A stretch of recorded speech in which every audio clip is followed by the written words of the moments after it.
আমার সুপ্রিয় শিক্ষার্থী, তোমরা যে যেখানে আছো, আজকে তোমাদের সাথে আমি তোমাদের বিশেষ একটি সিলেবাসের অন্তর্ভুক্ত বিষয় নিয়ে শেয়ার করতে যাচ্ছি। বিষয়টি হলো ভাষা দর্শন। আজকে যে বিষয় নিয়ে তোমাদের সামনে আমি হাজির হয়েছি, বিষয়টি ভাষা দর্শনের বিশেষ একটি মৌলিক প্রসঙ্গ।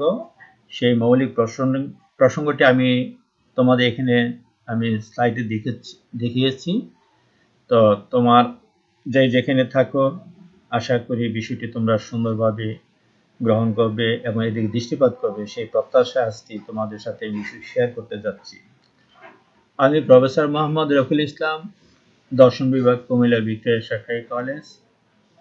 আজকে যে প্রসঙ্গ তোমাদের জন্য নির্ধারণ করেছি, বিষয়টি হলো কুমিল্লা ভিক্টোরিয়া সরকারি কলেজে দর্শন বিভাগে অধ্যয়নরত বিএ সম্মান চতুর্থ বর্ষ এবং মাস্টার্স শেষ পর্বের শিক্ষার্থীদের জন্য তাদের নতুন সিলেবাসের আঙ্গিকে যৌথভাবে আজকের আলোচনার প্রসঙ্গ ভাষা দর্শন কি এবং উদ্ভব ও বিকাশ প্রসঙ্গে একটি সংক্ষিপ্ত আলোকপাত।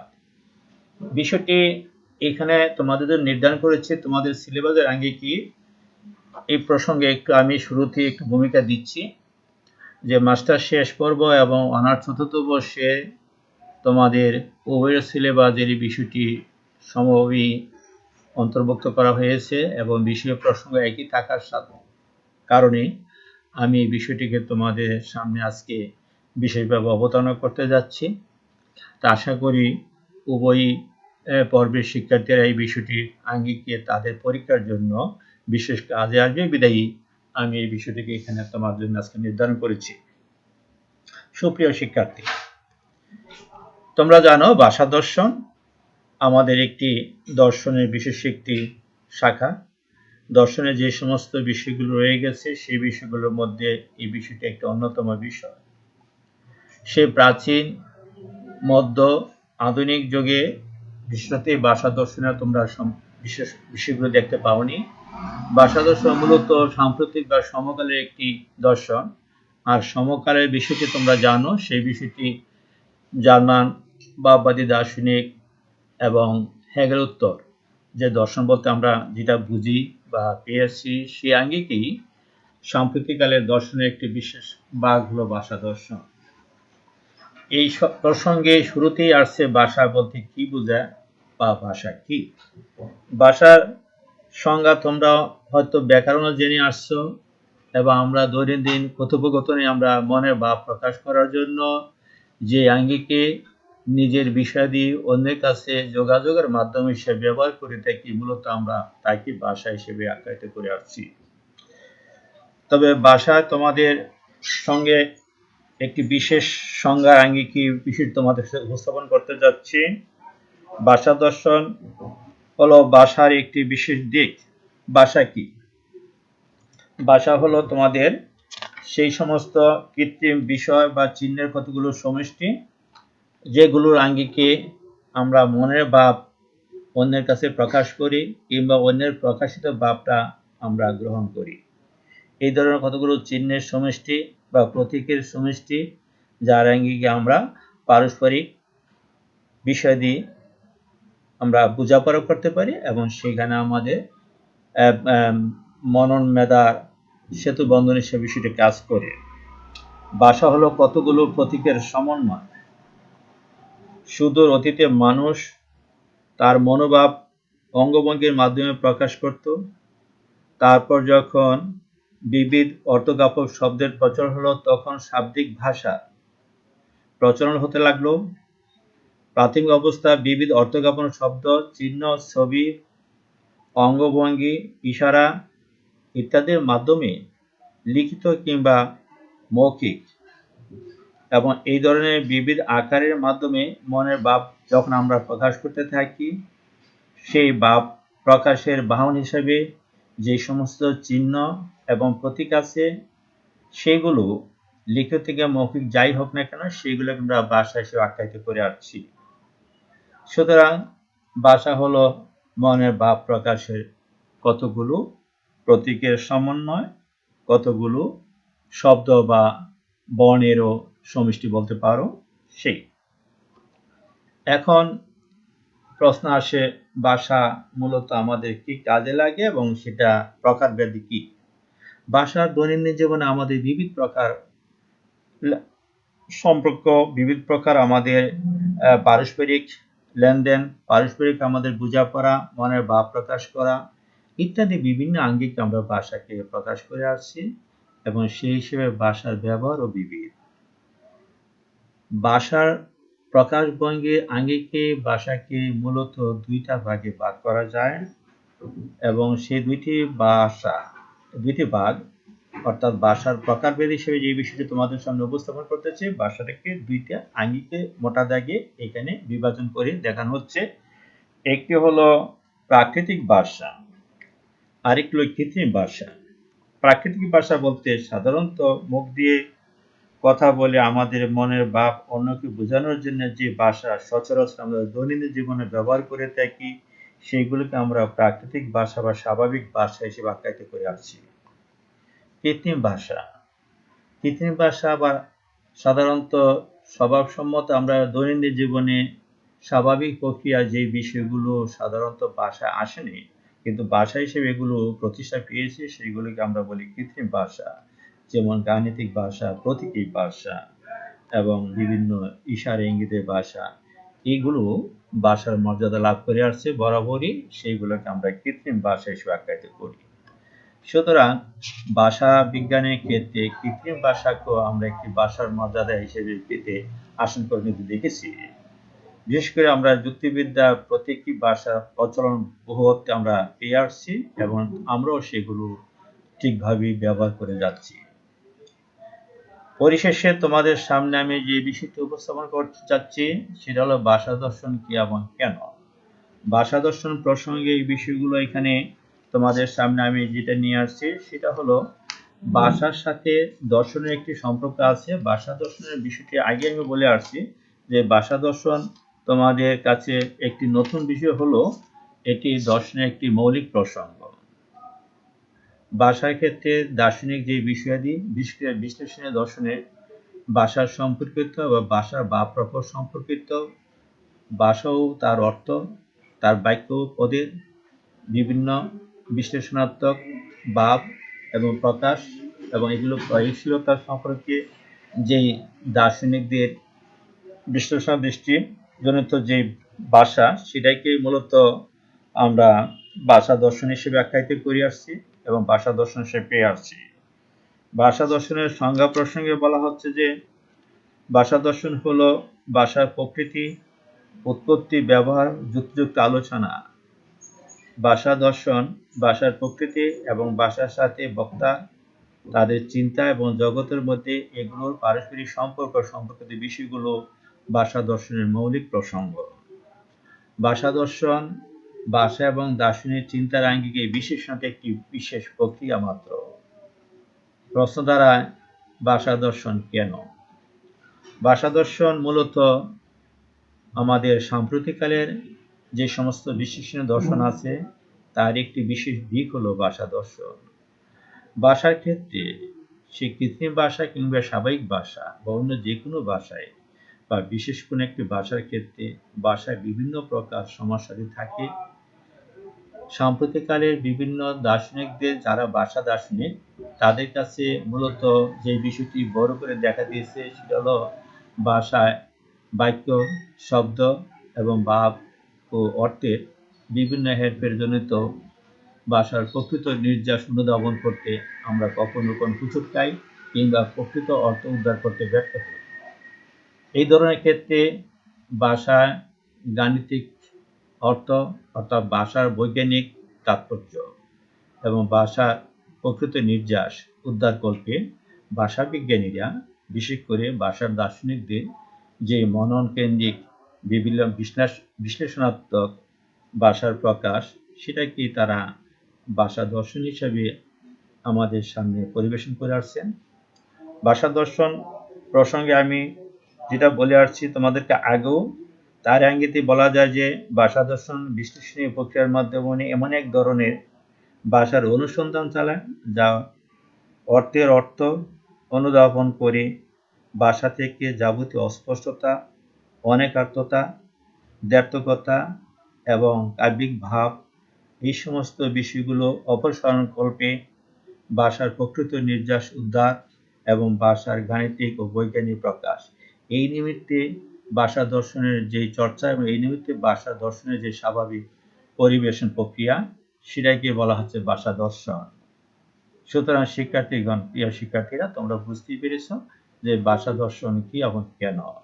ভাষা থেকে যাবতীয় অস্পষ্টতা, দ্ব্যর্থকতা, কাব্যিকতা, আবেগাত্মক ভাব বা ভাষার একই ভাষার বিবিধ প্রকাশভঙ্গি, যার কারণে ভাষার যথার্থ নির্যাসটা কি, সেই বিষয়টা আমরা অনেক সময় উদ্ধার করতে ব্যর্থ হই। সেইগুলো অপসারণকল্পে ভাষার যৌক্তিক এবং ভাষার তাত্ত্বিক বিশ্লেষণের প্রেক্ষিতে যে ভাষাভিত্তিক দর্শন পেয়ে আসছি, সেটাই হলো ভাষা দর্শন। এবং এটা মূলত ভাষার বৈজ্ঞানিক প্রকাশ এবং ভাষার যথাযথ অর্থ উদ্ধারকল্পী বিষয়টিকে আধুনিক তথা সাম্প্রতিককালের ভাষা বিজ্ঞানী, ভাষা দার্শনিকরা এইভাবে আমাদের সামনে পরিবেশন করে আসছেন। তোমরা এটাও জানো যে ভাষার যে সমকালীন যে সমস্ত দার্শনিক ছিলেন, বিশ্লেষণাত্মক দার্শনিক, তাদের মধ্যে আমরা যাদেরকে বিশেষভাবে পেয়েছি ভাষার বিশ্লেষণ দার্শনিক হিসেবে, তাদের মধ্যে আমরা পেয়েছি গিলবার্ট রাইল, তারপর বার্টন রাসেল, জি মোর ও উইটগেনস্টাইন, এই সমস্ত বিভিন্ন বিশ্লেষণাত্মক ভাষা বিজ্ঞানী, এবং তারা ভাষাকে বিভিন্ন দৃষ্টিকোণ থেকে ভাষা দর্শনের আঙ্গিকে আমাদের সামনে বিষয়টিকে বিশ্লেষণাত্মক দৃষ্টিভঙ্গির ভিত্তিতে পরিবেশন করেছেন। এই সমস্ত ভাষা বিজ্ঞানীদের তথা বিশ্লেষণ দার্শনিক আঙ্গিকে আমরা যে সমস্ত তথ্যাদি পেয়ে আসছি, সেগুলোকে মোটা দাগে আমরা 4টি ভাগে এখানে বিভাজন করে তোমাদেরকে দেখাতে পারি। অর্থাৎ ভাষার যে বিশ্লেষণাত্মক প্রক্রিয়া, ভাষা বিজ্ঞানীর আঙ্গিকে তারা যে সমস্ত আমাদের সামনে এগুলো রূপ প্রদর্শন করেছেন, সেই বিষয়গুলো আমি তোমাদের সামনে আবারও তুলে ধরছি। যেমন বার্টন রাসেলকে আমরা ভাষা বিশ্লেষণের ক্ষেত্রে সেটাকে দার্শনিক বিশ্লেষণ কিংবা যৌক্তিক বিশ্লেষণের আঙ্গিকে আমরা পেয়ে আসছি। এবং এই ভাষার যে নৈতিক বিশ্লেষণ, সেই নৈতিক বিশ্লেষণটার ক্ষেত্রে আমরা বেশিরভাগই যেটা পেয়ে আসছি সেটা জি মোর।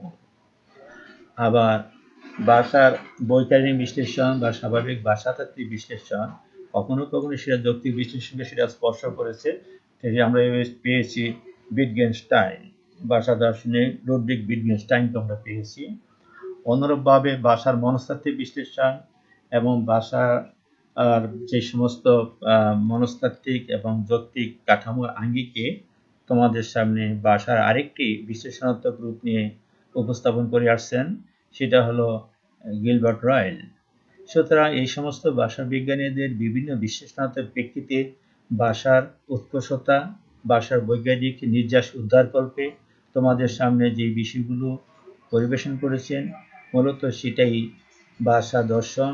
এবং সেই ভাষা দর্শনটা বিশ্লেষণ আঙ্গিকে তোমাদের কাছে পরিবেশন তারা করেছেন বিভিন্ন আঙ্গিকে, যেটা আমি আগে বলেছি। সুতরাং ভাষা দর্শন হলো ভাষার প্রকৃতি, ভাষার উৎপত্তি, ব্যবহার ও যুক্তিযুক্ত আলোচনা।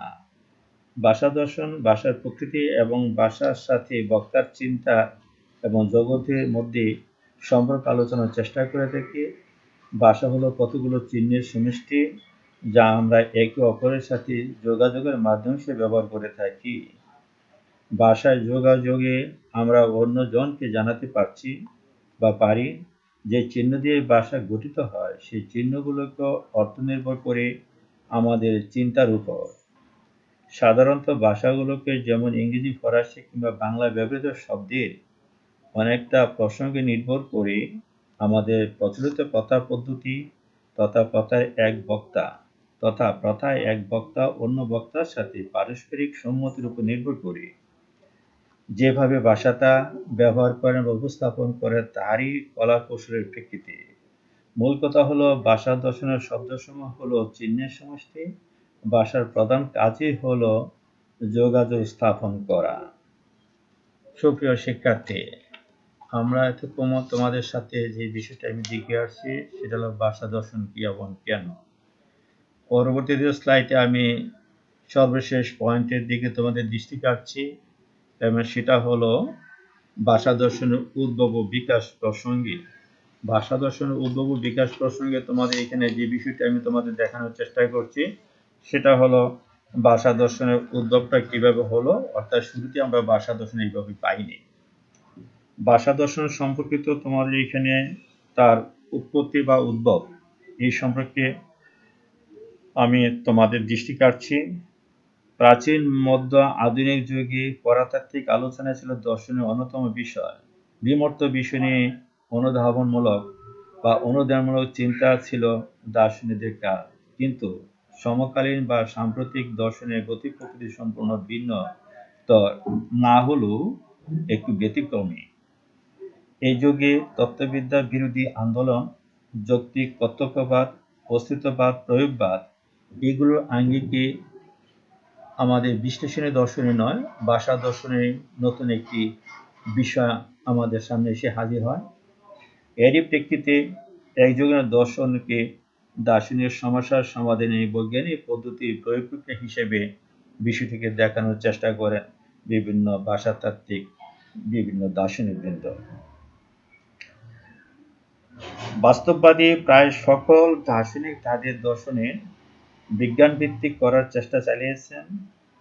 রাসেলের অধিবিদ্যাকে বর্জন করেননি, তবে অধিবিদ্যাকে একটু ভিন্ন অর্থে তিনি ভাষা দর্শনের আঙ্গিকেও দেখানোর চেষ্টা করেছেন। সাধারণ ভাষা দর্শনের আন্দোলনকে কেউ কেউ বিশ্লেষণের দর্শনের চিন্তা থেকে সম্পূর্ণ পৃথক বা বিশ্লেষণের দর্শনের দ্বারা প্রক্রিয়াস্বরূপ বলে মনে করেন। আবার কারো কারো মতে এ দ্বারা বিশ্লেষণের দ্বারাই একটি সম্প্রসারিত বা বিস্তৃত রূপ বলে আখ্যায়িত করেন। যেভাবে ধারাকে মূল্যায়ন করা হোক না কেন, এই দর্শনের আন্দোলন 1930 থেকে 1970 সাল পর্যন্ত দার্শনিক চিন্তা দ্বারায় আধিপত্য বিস্তার করে আসছে। এমনকি বর্তমানকালের দর্শনের উপরও এই ধারার প্রভাব বিশেষভাবে লক্ষণীয়। সাধারণ বা দৈনন্দিন জীবনে ব্যবহৃত ভাষার বিশ্লেষণের মাধ্যমে এই দার্শনিক ধারা দর্শনের সমস্যাকে সমাধানের পরিবর্তে কখনো কখনো একে অদৃশ্যের দিকে নিয়ে গিয়েছে। পরবর্তীতে উইটগেনস্টাইন চিন্তাধারা দ্বারা প্রভাবিত হলেও সাধারণ ভাষা দর্শন মূলত অক্সফোর্ড ভাষা কেন্দ্রিক।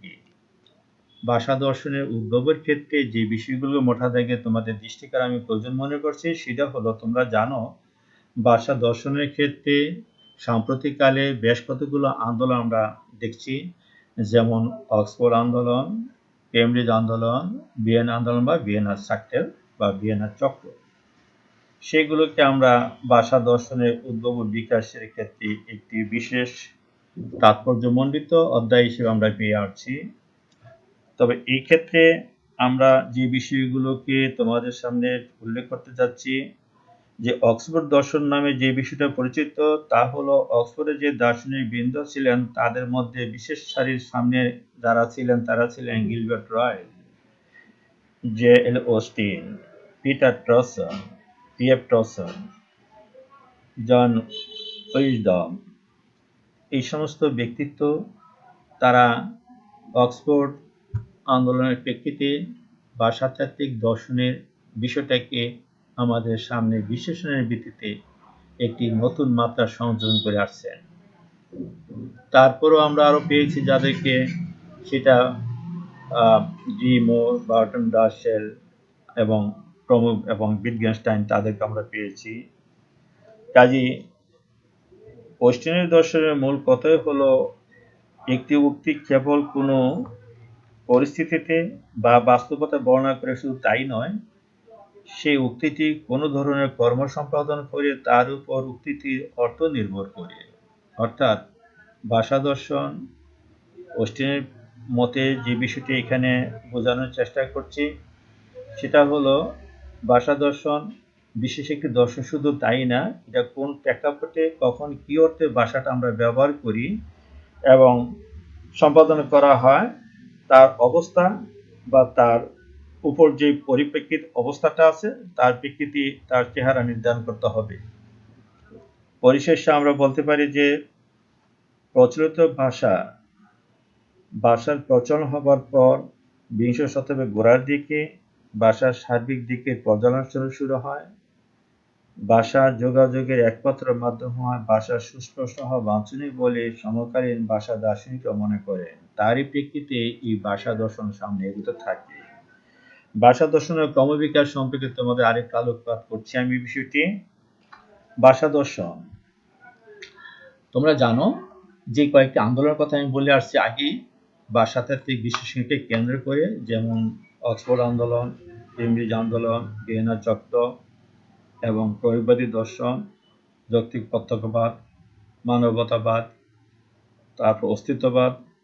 এই সমস্ত সাম্প্রতিককালের দর্শনের বিশ্লেষণের চেহারার প্রেক্ষিতে ভাষা দর্শনের বিরাট একটি প্রায়োগিক দিক আমাদের কাছে স্পষ্ট হয়েছে এবং তারই প্রেক্ষিতে আমরা ভাষা দর্শনকেও দার্শনিক বিচার বিশ্লেষণের প্রেক্ষিতে নতুনভাবে আমরা পেয়েছি এবং আমরা সেটা দেখতে পাচ্ছি।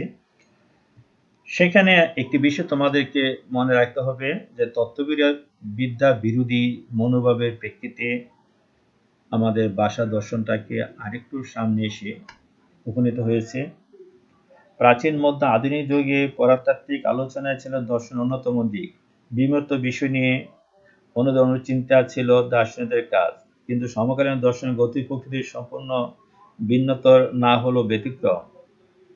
এই যুগে তত্ত্ববিদ্যা বিরোধী আন্দোলন, যৌক্তিক প্রত্যক্ষবাদ, বিশ্লেষণীয় দর্শন, অস্তিত্ববাদ এগুলো প্রচণ্ডভাবে আমাদেরকে নাড়া দিয়েছে। প্রত্যক্ষবাদীরা পরাতত্ত্বের বিষয়কে অর্থহীন বলা এবং পরাতাত্ত্বিক উক্তিগুলোকে জ্ঞানমূলক তাৎপর্যহীন চক্রাবাস ছদ্মবচন বলেছেন। অস্তিত্ববাদীরা মানুষের অস্তিত্ব তথা ব্যক্তি মানুষের অস্তিত্ব ও ব্যক্তি মানুষের স্বাধীনতাকে সর্বোচ্চভাবে স্থান দিয়েছেন। অন্যদিকে প্রয়োগবাদী দার্শনিকরাও সত্য বলতে কোনো পরাতাত্ত্বিক সত্যকে বোঝাননি। তারা সনাতনী দর্শনের মেটাফিজিক্যাল ব্লক সিস্টেম আখ্যায়িত করেছেন সনাতনী দর্শনকে। কাজেই দর্শনকে অধিকতর বিজ্ঞানভিত্তিক এবং মনন মানসিকতার আঙ্গিকে বিষয়টিকে ভাষাতাত্ত্বিক বিশ্লেষণের প্রেক্ষিতে তার যথার্থ নির্যাস উদ্ধারকল্পে আমাদের সামনে যে বিষয়টি তারা নিয়ে আসছেন তারই ইঙ্গিতে এই দর্শনের উদ্ভব ও বিকাশ প্রবহমান। সমকালীন দর্শন অধিকতর বিজ্ঞানমনস্ক, একথা বলার অপেক্ষাই রাখে না। এই যুগের দর্শনের দার্শনিক সমস্যার সমাধানে বৈজ্ঞানিক পদ্ধতিকে প্রয়োগ করা হয়। বাস্তববাদী প্রায় সকল দার্শনিক তাদের দর্শনকে বিজ্ঞানভিত্তিক করার প্রচেষ্টা চালিয়েছেন। এরই পরিপ্রেক্ষিতে আমরা যে সমস্ত দার্শনিকদের পেয়েছি সেটা আমি আগেও বলেছি, যেমন বার্টন রাসেল, উইটগেনস্টাইন, জি মোর এবং গিলবার্ট রাইল।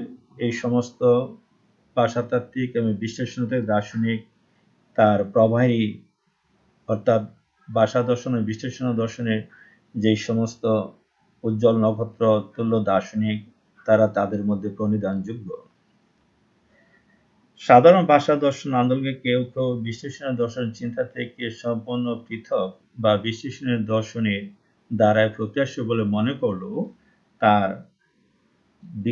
তার সার্বিক প্রকাশভঙ্গি একটু ভিন্ন আঙ্গিকে প্রবাহিত হয়েছে, সেটা আমরা পর্যায়ক্রমে দেখে আসছি।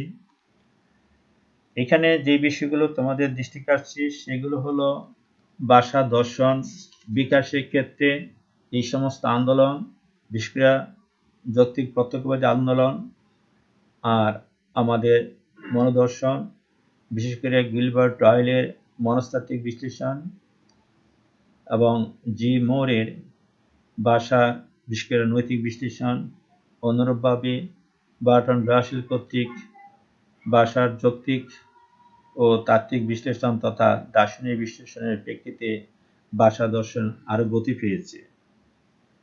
আমার সুপ্রিয় শিক্ষার্থী, ভাষা দর্শনের বিষয়াদি ভাষাকেন্দ্রিক হলেও বিষয়গুলো যৌক্তিক, নৈতিক এবং বিষয়গুলো সাম্প্রতিক কালের দর্শনের একটি বিশেষ উন্নত ভাবধারা মাত্র। তারই প্রেক্ষিতে আমরা ভাষা দর্শনকে পেয়ে আসছি।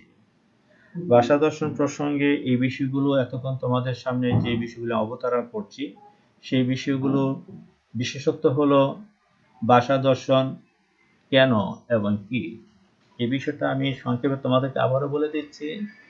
ভাষা যে সমস্ত দার্শনিক সমস্যা আছে, দার্শনিক সমস্যার ভাষায় যে সমস্ত সমস্যাদি আছে, সেই বিষয়গুলোকে দার্শনিক মনোমেধার আঙ্গিকে তথা বিশ্লেষণ আঙ্গিকে ভাষার শব্দ, বাক্য, পদের অর্থ পরিষ্করণ এবং তার যথার্থ নির্যাস, উদ্ঘাটন, অনুধাবন এই প্রসঙ্গে ভাষাতাত্ত্বিক যে সমস্ত বৈজ্ঞানিক এবং দার্শনিক বিশ্লেষণ প্রয়োজন, তাই আঙ্গিকে সাম্প্রতিককালের ভাষাভিত্তিক যে দর্শন আমাদের কাছে বিভিন্ন দার্শনিকদের তথা বিশ্লেষণ দার্শনিকতাতে মাধ্যমে উপনীত হয়েছে বা উপস্থিত হয়েছে, সেই বিষয়টাকে আমরা এইভাবে দেখে আসছি।